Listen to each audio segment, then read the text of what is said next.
Most people walk through life convinced they are the authors of their own choices. They pick the job, they choose the partner, they decide what to buy, what to believe, who to trust, and they do it all feeling completely free. But here is the uncomfortable truth that the most powerful people in history have always known. No decision exists in a vacuum. Every choice you have ever made was shaped by something before you made it. A word someone used, a question someone asked, a frame someone set without you even noticing. And the people who understand this, truly understand it, they don't argue. They don't pressure. They don't beg or convince or debate. They architect. They build the invisible mental environment inside which your decision feels obvious, natural, and entirely your own. Today we are going deep into the Machiavellian method of silent decision control. We are talking about the psychological principles, the conversational techniques, the mindset, and the real-world application of one of the most powerful skill sets a human being can develop. This is not about manipulation for cruelty. This is about understanding the hidden mechanics of human decision-making at the deepest level, so that whether you are leading a team, closing a deal, navigating a relationship, or protecting yourself from those who would use these tools against you, you are never again walking in blind. By the end of this, every conversation you enter will feel different, because you will see what was always there but invisible. Let's begin. Part 1. Who was Machiavelli and why does he still matter? Niccolò Machiavelli was born in Florence in 1469. He was a diplomat, a political philosopher, and one of the most clear-eyed observers of human nature who ever lived. In 1513, he wrote a short book called The Prince, and that book has been banned, burned, condemned by popes, feared by kings, and quietly read under the table by every ambitious person who ever got their hands on it. Why? Because Machiavelli did something no one had done before him with such brutal honesty. He described power not as it should be, but as it actually is. He looked at how rulers actually held control, how empires actually rose and fell, how people actually behaved when stakes were real. And he wrote it all down without flinching. Most people who reference Machiavelli have never actually read him. They use his name as shorthand for ruthlessness, for cold, calculating evil. But that is a misreading. What Machiavelli was really saying, at his core, was this: if you want to achieve meaningful outcomes in a world full of complicated, irrational, self-interested human beings, you must understand human nature more deeply than anyone else in the room. Not to destroy people, not to exploit them for sport, but to move through the world with precision, with foresight, with the ability to guide outcomes rather than simply react to them. The most important Machiavellian insight for our purposes today is this: people do not want to be controlled, but they will always follow a path that feels like their own idea. Your entire job in any high-stakes conversation is to build that path. Part 2. The neuroscience Machiavelli never had but always knew. Machiavelli had no brain scanners, no psychology labs, no peer-reviewed studies. But he observed human behavior so precisely that modern neuroscience keeps confirming what he described 500 years ago. Here is what we now know about how decisions are actually made. The brain does not make decisions logically first and emotionally second. It is the exact opposite. The emotional brain, the limbic system, processes and reacts to information faster than the conscious, rational mind can even register what is happening. By the time you think you are thinking through a decision, your emotional brain has already cast its vote. What the rational mind then does, and this is the part that changes everything, is construct a logical justification for the emotional conclusion that was already reached. This is called post hoc rationalization, and it happens in virtually every decision every human being makes. What does this mean practically? It means that if you want to influence a decision, arguing with logic alone is one of the weakest tools available to you. Logic speaks to the part of the brain that shows up after the decision is already made. But if you speak to emotion first, if you shape how someone feels about a situation before they consciously deliberate, you have already influenced the outcome before the conversation even feels like it has begun. This is the foundation. Everything that follows builds on this. Control the emotional entry point. and the logical conclusion will follow like a shadow follows the sun. Part 3. The architecture of invisible influence. Let's talk about what it actually looks like to architect a decision. There are 3 invisible layers to every conversation that matters. The first layer is the emotional climate. Before a single word about the actual decision is spoken, the emotional tone of an interaction sets the stage for everything that follows. People who are anxious make defensive decisions. People who feel respected and calm make expansive ones. People who feel uncertain look for anchors. The skilled influencer, whether they are a leader, a negotiator, or simply someone who understands people, controls this layer first.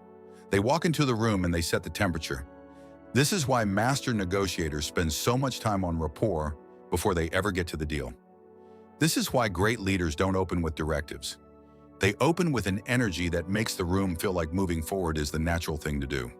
The second layer is the frame. A frame is the invisible structure that defines how information is interpreted. It is the difference between calling something a cost versus an investment, a risk versus an opportunity, a failure versus data. Same reality, different frame, completely different decision. Whoever sets the frame of a conversation controls what is even possible inside it, because the human mind can only evaluate options that exist within the frame it has accepted. If I frame a conversation around what could go wrong, every option gets filtered through loss and danger.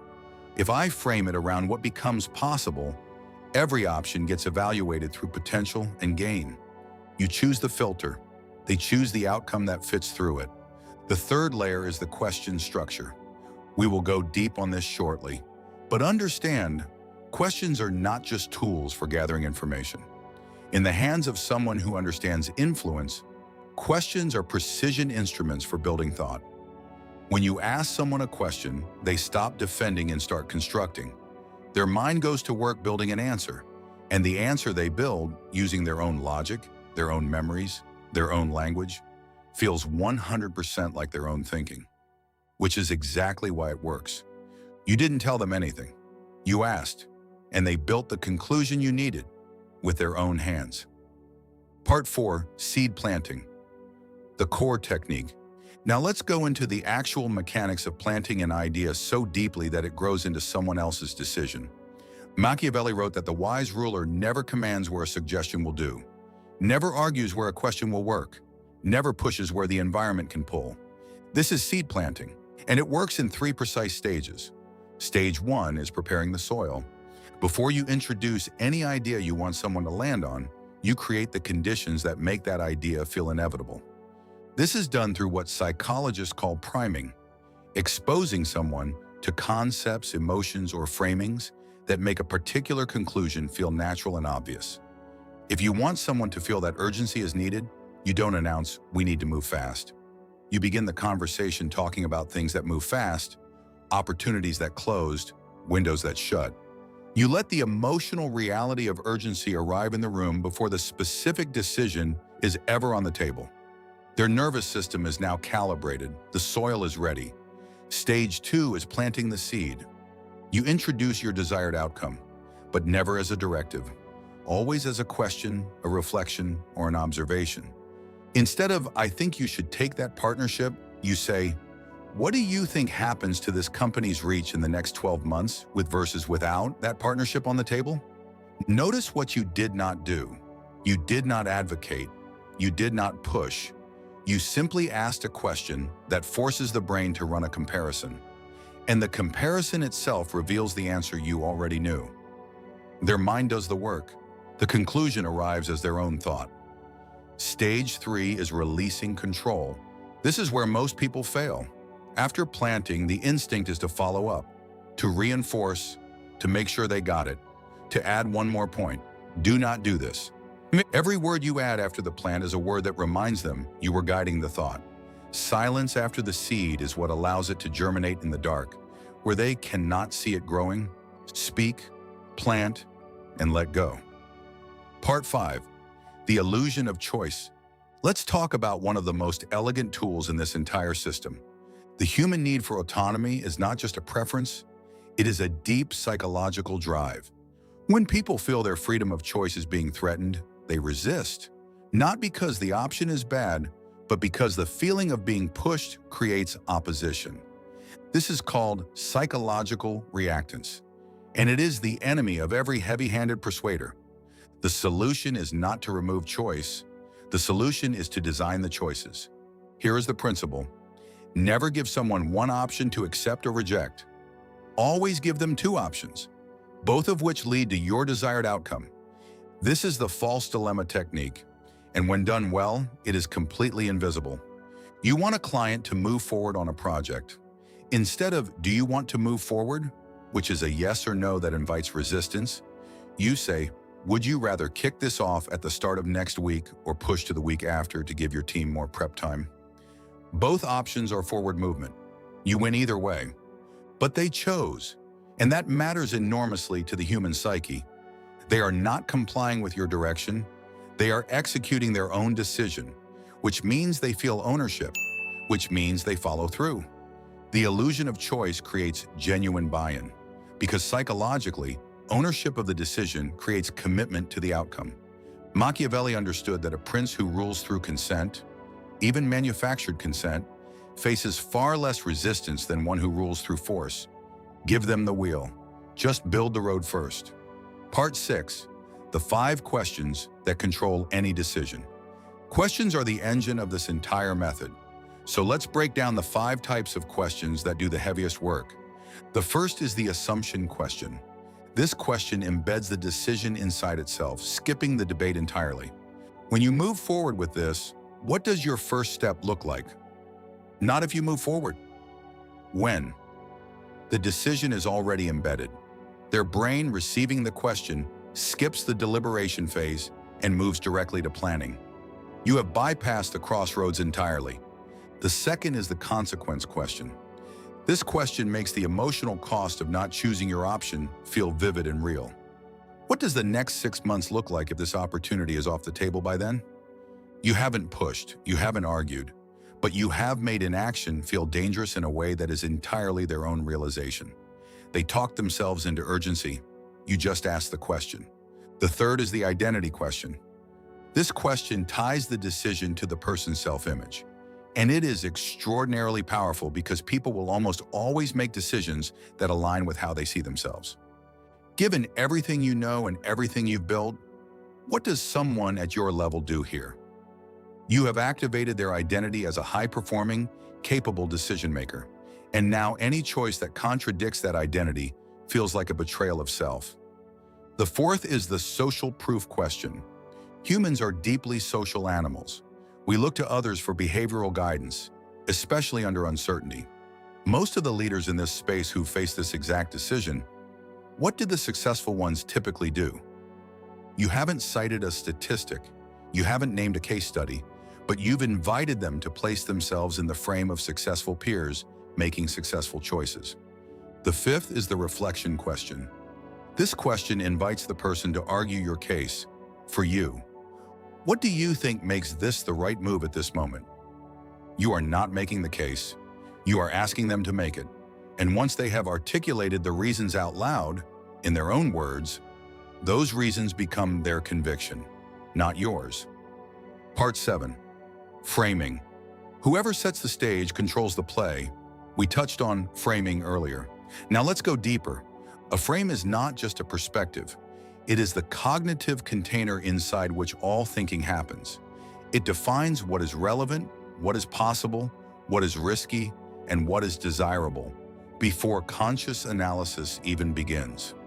The same piece of information framed differently produces radically different decisions. Studies have shown that people respond very differently to a medical procedure described as having a 90% survival rate versus one described as having a 10% mortality rate. Same procedure, same statistics, completely different emotional response, completely different decision. This is the power of framing, and it is available to you in every single conversation. Here is how to use it. Before you enter any high-stakes conversation, decide, what is the frame I want this conversation to live inside? Is it urgency, possibility, risk, legacy, identity, competition, growth? Whatever frame you choose, introduce it early and naturally. Weave it into your language before the actual decision point arrives. If you want someone to feel that time is of the essence, start talking about timing in general terms long before you get to the specific. Get their mind living inside the concept of time sensitivity. By the time the decision arrives, the frame is already the water they're swimming in. They're not evaluating the decision from neutral ground. They're evaluating it from inside your frame, and they have no idea. Part 8. Mirroring, pacing, and building invisible trust. None of these techniques work without one foundational element. Trust, not deep personal trust necessarily, but the baseline psychological sense of safety and resonance that makes someone open to being influenced at all. Without this, even the best questions land as interrogation. Even the best frames feel like manipulation. With it, everything flows naturally. The fastest way to build this kind of trust in real time is through a set of techniques borrowed from both Machiavellian, statecraft, and modern behavioral psychology. The first is mirroring. Mirroring is the subtle matching of someone's communication style, pace, energy, and even language. When you speak at the same tempo as someone, when you use similar vocabulary, when your energy matches theirs, the brain interprets this as sameness. And we trust what feels like us. This is not mimicry, it is calibration. It is the difference between a chameleon and a parrot. The second is pacing. Before you can lead someone's thinking, you must first pace it. This means acknowledging where they are before trying to move them somewhere else. If someone is resistant, trying to immediately overcome that resistance increases it. But if you first reflect it, it makes sense you'd want to think carefully about something this significant. You validate their current state, which paradoxically makes them more open to movement. Pace first, lead second. The third is strategic agreement. Find the things you genuinely agree on before moving into the territory where you want to guide their thinking. Every point of agreement is a thread of trust being woven. By the time you reach the decision you want to influence, you have built a foundation of alignment that makes disagreement feel inconsistent. They don't just trust you, they have already been agreeing with you, and people like being consistent with themselves. Part 9.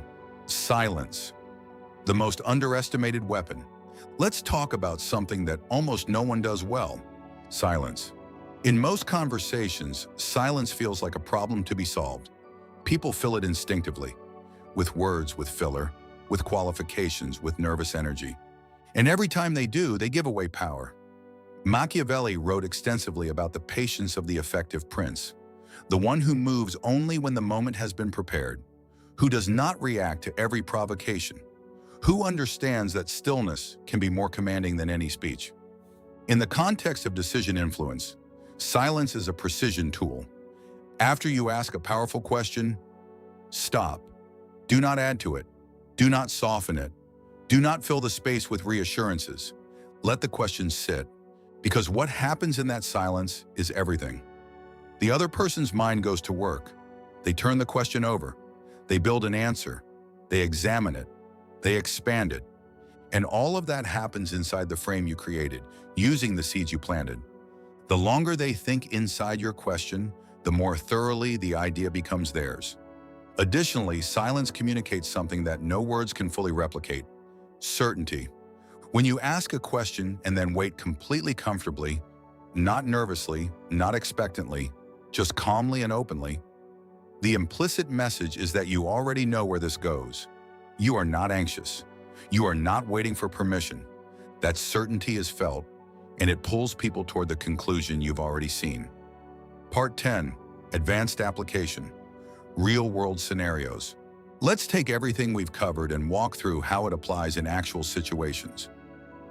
Scenario 1. Leading a team to adopt your strategy. Most managers announce a strategy and then manage resistance. The Machiavellian approach is different. You start by creating a shared problem. You invite the team to discuss the challenges they are facing, and you listen, genuinely. But you are also quietly cataloging which challenges map to your strategy's strengths.